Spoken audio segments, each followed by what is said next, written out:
All right, so this will be part two. It's going to have to be a two-part thing. We're going to talk about indicators. I'm going to give you a brief rundown of what an indicator, an acid and base indicator means, and then how we're going to use the reference table to supplement certain questions or certain things we would see in a lab if we were in a lab. So an acid-base indicator gives us the relative pH of any solution. And we're going to use table M. That's an M. It's an ugly M. Fine, I'll redo it. M. Okay, use table M. So make sure you have your reference table. If you don't have your reference table, you should pause it right now and get your reference table because I'm going to go right into it. So basically, if we had a solution, whether it was an acid or a base, if it was clear, you wouldn't be able to tell if it was an acid or a base just by looking at it. You could taste it, but that's a really bad idea because if it's a really acidic thing or a really basic thing, you wanted to just taste if it was bitter or sour, it's not going to end well. So we do safe lab techniques called an indicator test.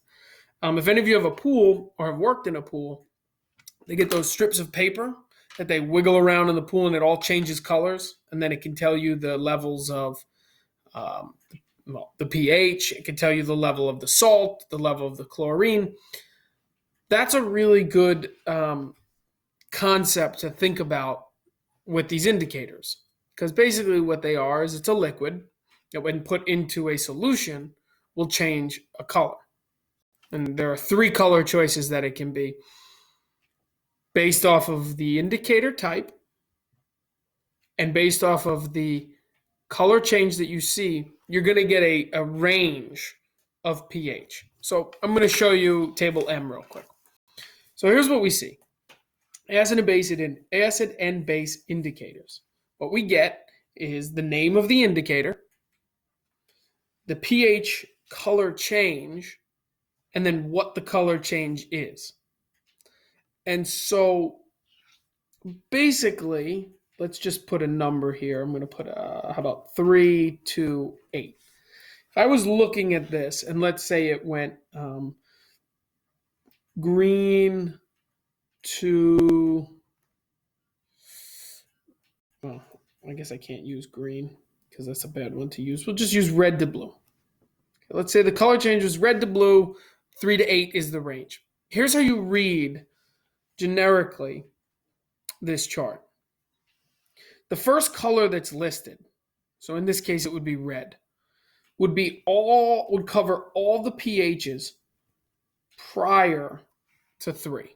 The first color covers everything leading up to the first number given. So if I were to use this imaginary indicator in a solution that was a pH of 2, I would get a red color there. Okay, anything before 3 would turn this solution red. The second color that's listed is for after the second number, after the highest range of this pH indicator, which means if I had a pH of 12, that solution would turn blue. So this little drop of indicator is letting me know either I have something really acidic or really basic. So the question always comes up, well, what about the middle? What about from 3 to 8? And this is where you have to go back to, second grade art and think, what is the color change from red to blue? For this is purple. If I go from red to blue, purple will be the color in that change. The middle color, the color change, is everything in between the range. So, for instance, a pH of 6 would turn the solution purple. So you get two colors listed, a color that is in between the change, and those coincide perfectly with the ranges either being before the range, after the range, or in the range. Okay, so hopefully that was a quick, and I'm going to go through these questions on the sheet so we can kind of use this with this knowledge right here. All right, so the first question says, what color would phenolphthalein turn in a pH of 11? Step 1, find the indicator. So I take my reference table, I find phenolphthalein. I see that the range goes from 8 to 9. The color changes colorless to pink. So anything before 8 would be colorless. Anything after 9 would be pink. The pH that we're looking at is 11. So since 11 is on the outside of 9, we're going to be using this pink. This would be the color of our solution. Okay. What color would a solution be if it was tested with Brom-Kressel green at a pH of 2? So I find Brom-Kressel green. I know the solution is 2 because it's told me. 2 is on the left end of this range. So the color that I would see using this indicator in that particular solution would be yellow.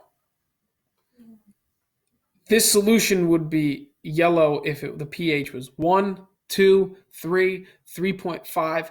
Anything before 3.8, Brom-Kressel green would turn yellow. So the color of this solution would be yellow. What could you conclude about a solution that turns yellow in methyl orange? So I find methyl orange. I look at the range is from 3.1 to 4.4. The color changes red to yellow. So yellow being the second color would tell me that anything above 4.4 is a yellow color. And that's the only information that you would know if I dropped methyl orange into a solution and it turned yellow. The pH would have to be above 4.4. Now that's not a great test because what that means is from 4.4 all the way to 7, it could be an acid. But from 7 all the way to 14, it could be a base. It could be a weak base. It could be a strong base. It could be a weak acid. It could be a medium acid. All of that kind of information we're going to talk about next week, but this is the only information I get from this test. It's not a great indicator for something above 4.4, but it's a starting point. All right. If the solution had a pH of 9, what would the color be if tested with thymol blue? So another indicator. Thymol blue is down here on the bottom. From 8 to 9.6, we're going to see the range of color change. Anything before 8 is yellow. Anything after 9.6 is blue. Now this is a pH of 9. This is in the range. 9 falls in between 8 and 9.6, which means the color is going to fall between yellow and blue. Think back. If I'm going to change yellow to blue, or if I was going to mix yellow and blue, what color do you get? You get green. And so that's actually a really good test because this is a really small pH range. I would know, number one, it's definitely a base, and number two, its pH is somewhere between 8 and 9.6. And the more accurate a pH reading, the better it will be used in a laboratory because we'd know what we were dealing with. All right, and then the last question, what are the best indicators to use if a solution, to determine if a solution is acid or base? So just looking back here at that methyl orange situation, we kind of outlined it here, that methyl orange is not a good indicator for giving relative, oh, is this an acid or is this a base? So we're looking for things that kind of fall near the 7, that neutral 7 as a color change. So methyl orange we talked about was bad. Bromthiamyl blue, 6.7 to 7.6, is a pretty good one.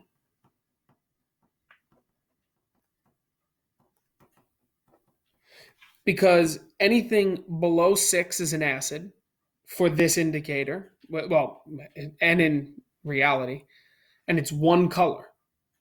Anything above 7.6 is a color, and it has to be a base. So those two colors, yellow tells you it's definitely an acid, blue tells you it's definitely a base. That's a good indicator for just the basic, is it acid or is it base? Phenolphthalein is also a pretty good one. It's not a great one because it could still be slightly basic at a pH of 7.2, but phenolphthalein is a pretty good one too. Litmus is actually the most universal test for acid or base.